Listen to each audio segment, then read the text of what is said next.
Something shattered in the skies over Iran, and most of the world still hasn't figured out what it was. Not an aircraft, not a drone, not even a missile. What shattered was an assumption, one that the United States military had spent 3 decades and trillions of dollars building into the foundation of its entire global strategy. The assumption that American aircraft are effectively untouchable. That assumption is now in pieces, and the story of how it happened is far more shocking, far more calculated, and far more consequential than the breaking news headlines have managed to convey. This is the full picture, and once you see it, you can't unsee it. On February 28, 2026, the United States and Israel launched a coordinated military operation against Iran under the codenames Operation Epic Fury and Operation Roaring Lion. The scale of the opening strike was staggering. According to reports, nearly 900 attacks on Iranian military sites were executed within the first half-day alone. The targets included radar installations, missile production facilities, air defense systems, and command infrastructure. Within hours of the operation beginning, Israeli missiles killed Iran's supreme leader, Ayatollah Ali Khamenei, one of the most significant targeted eliminations in modern military history. Washington's messaging was immediate, confident, and emphatic. President Trump appeared in public statements declaring that Iranian air defenses had been totally eliminated and that their radar was 100% annihilated. Defense Secretary Pete Hegseth echoed the line, publicly celebrating America's air superiority over Iranian skies. 2 weeks into the campaign, Trump stood before cameras again and promised that in the next 2 to 3 weeks, Iran would be returned, in his words, to the Stone Ages. The picture being painted was one of dominance so complete it bordered on invulnerability. Then the losses started mounting. By mid-March, roughly a dozen MQ-9 Reaper drones, some of America's most capable unmanned platforms, had been downed over Iran.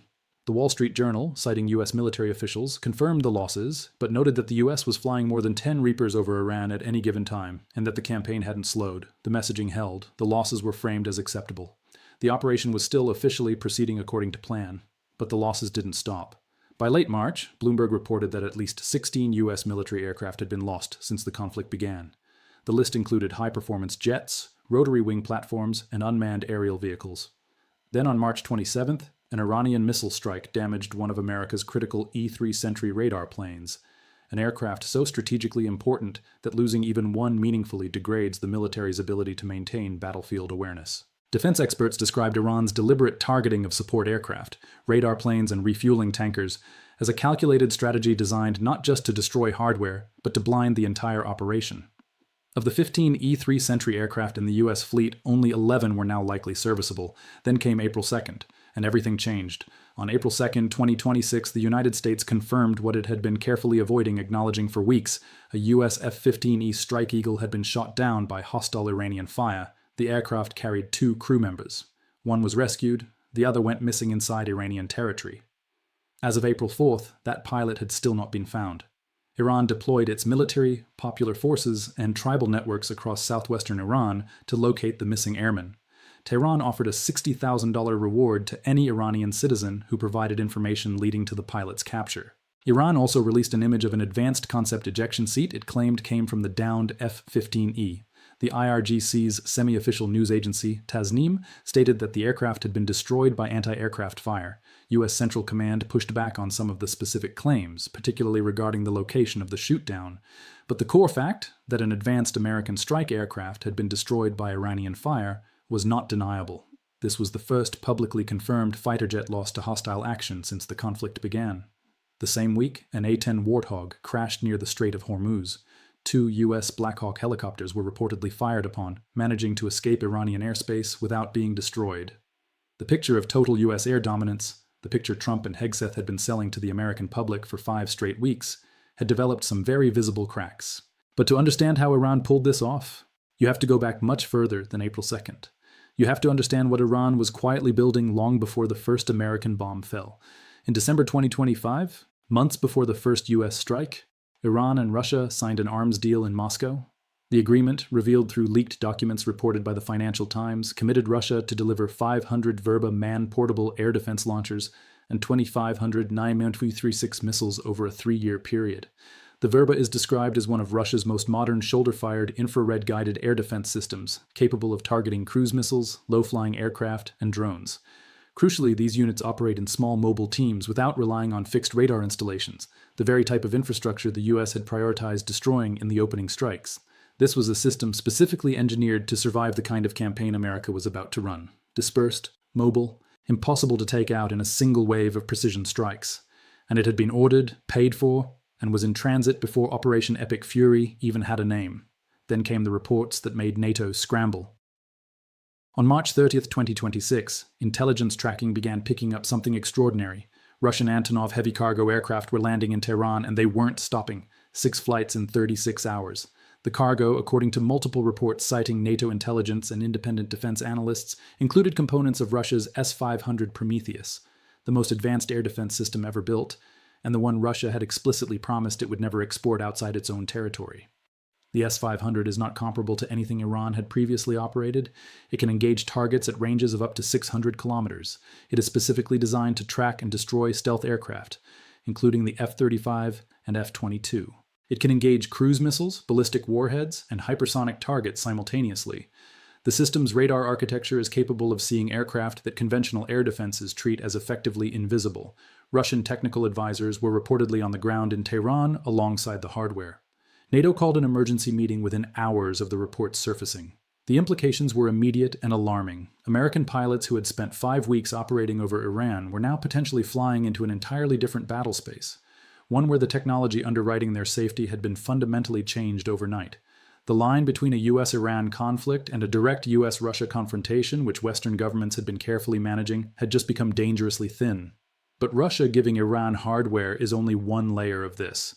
The other layer, arguably more unsettling, involves something that no missile defense system can intercept. Here's the question that Western defense analysts have been circling since the aircraft losses began mounting. How does a nation operating under decades of sanctions, with a fraction of America's defense budget, and a military that spent the opening weeks of this conflict absorbing strikes, end up landing hits on some of the most advanced aircraft on Earth?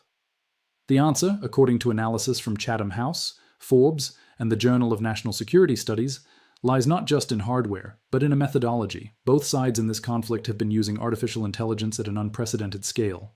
The US military deployed its Maven Smart system, the same AI targeting platform NATO acquired from Palantir in 2025, to provide targeting information for strikes on Iranian sites. Israel used its own AI systems, platforms known as the Gospel and Lavender, to generate and execute targeting at a scale previously impossible for human analysts alone. The Gospel processes drone footage and signals intelligence to identify strike locations. Lavender analyzes behavioral patterns and digital footprints to assign suspicion scores to individual operatives. Together, they enabled over 15,000 targets to be struck in the first weeks of the campaign. But Iran, working with far less sophisticated starting materials, appears to have been doing something the US wasn't fully accounting for: behavioral profiling at an operational level. Every time an American aircraft flew a sortie over Iran, it produced data: flight paths, altitudes, refueling intervals, radar emission signatures, communication timing, turn angles, climb rates. Individually, none of these data points mean much.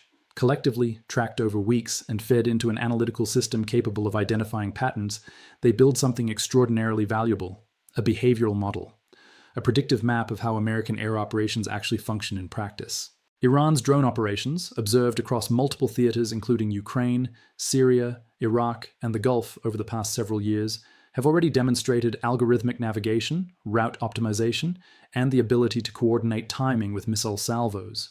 Analysts at multiple defense institutes describe this as evidence of low-level AI-enabled mission management. Not full autonomy, but sophisticated enough to translate behavioral data into operational windows. The theory, grounded in signals intelligence analysis and increasingly discussed in defense circles, works in 4 steps. First, behavioral profiling, cataloging the operational habits of adversaries, routing, timing, refueling schedules, radar patterns.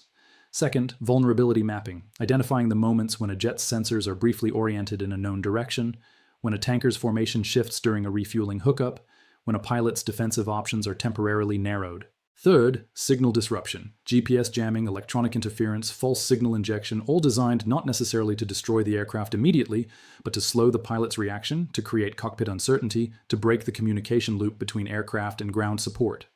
And fourth, strike execution, with the target slowed, confused, and positioned in a predicted location. Surface-to-air systems engage within a window measured in seconds. There is a concept in strategic studies called intelligence ripening. The longer a conflict persists, the more operational data accumulates, and the more precisely that data can be weaponized. The early phase of the conflict, the weeks when US officials were celebrating air dominance and Iran appeared to be absorbing punishment, may have been exactly the period Iran needed to make its system operational. Every American sortie was another data point. Every refueling rotation was another calibration. Every communication exchange was another signal captured and analyzed. What looked like Iranian patience was Iranian intelligence investment. While the missiles and the aircraft have consumed most of the media coverage, Iran has been running a second operation that may prove even more consequential in the long run, and it has nothing to do with air power. The Strait of Hormuz is not simply a geographic feature. It is the choke point through which approximately 17.8 million barrels of oil pass every single day. The airspace over Iran is similarly non-optional for many of the world's most heavily trafficked long-haul flight corridors, routes connecting Europe, the Gulf, South Asia, and East Asia that cannot practically be rerouted without significant increases in fuel consumption and flight time. Iran has established what analysts are now calling a de facto toll booth at Hormuz. Access to Iranian-controlled passage, both maritime and aerial, is being granted selectively, with fees demanded in Chinese yuan. Dollars are rejected. Euros are rejected. The payment system operates entirely outside the US dollar financial framework, and it is processing transactions from countries that publicly distance themselves from Iran's political positions while quietly paying because geography leaves them no practical alternative. China and India receive preferential access under this arrangement. Western carriers are effectively blocked. And earlier in 2026, reports emerged that Iran and China had moved an estimated $47 billion worth of oil trades away from dollar-linked financial systems. This is not incidental financial maneuvering. This is the construction of alternative economic architecture. Architecture that is being used by sovereign nations right now, in real time, regardless of what Washington says about sanctions enforcement. The US sanctions regime was designed to isolate Iran economically, but Iran has spent years building the infrastructure to route around it, and now other nations are routing through it with it. The most powerful financial weapon in American foreign policy is being bypassed not through confrontation but through geography, bilateral relationships, and the simple economic logic of choosing the shorter, cheaper path. Take a step back from the specifics of Iran for a moment and look at the larger picture that is forming. Because the implications of what is being demonstrated in this conflict extend far beyond the Middle East. The United States has built its entire military posture, its deterrence of China over Taiwan, its security guarantees to NATO's eastern flank, its credibility in every treaty arrangement on Earth, on the foundational assumption that American air power can operate in contested environments with acceptable loss rates. Stealth technology, fifth-generation aircraft, advanced electronic warfare, precision-guided munitions, the entire doctrine rested on that assumption. Iran, a regional power under decades of sanctions, has now challenged it with an approach that cost a fraction of what America spent on the hardware being threatened. Patient intelligence gathering, AI-assisted behavioral analysis, integrated multi-domain targeting, dispersed mobile air defenses that survive opening strikes, an S-500 system that can theoretically see through stealth coatings. Every adversary of the United States, China, Russia, North Korea, is watching this conflict as a live laboratory, not watching to see if Iran wins or loses, watching to extract the methodology. What Iran has demonstrated, if even a portion of the reported losses hold up under scrutiny, is not just a military capability, it is a template. A proof of concept for how a determined, patient, analytically sophisticated adversary can contest American air dominance without matching its budget, without matching its hardware, and without fighting the way America expects to be fought. Forbes called the 2026 Iran conflict the first AI war. That framing matters, because the lessons being learned in this war will be the opening chapters of the military doctrines being written in Beijing and Pyongyang right now. It is easy, when discussing missile trajectories and AI systems and geopolitical leverage, to lose sight of what all of this actually means for the people inside it. There is an American airman somewhere in southwestern Iran right now, a person with a family, a career, a life that was fundamentally altered by a conflict they were sent to fight. The search teams going into hostile territory to find that person are also real people. The 13 US service members confirmed killed in combat actions against Iran were real people. Their families are watching press conferences and reading between the lines of official statements because they understand that when governments say, "We are monitoring the situation is usually significantly worse than what is being said publicly, and at the same time, this is something Western media rarely conveys with genuine honesty, the people of Iran are not abstractions either. Iran lost its supreme leader in the opening hours of this conflict. Iranian civilians have been living under sustained economic pressure and intermittent military threat for decades.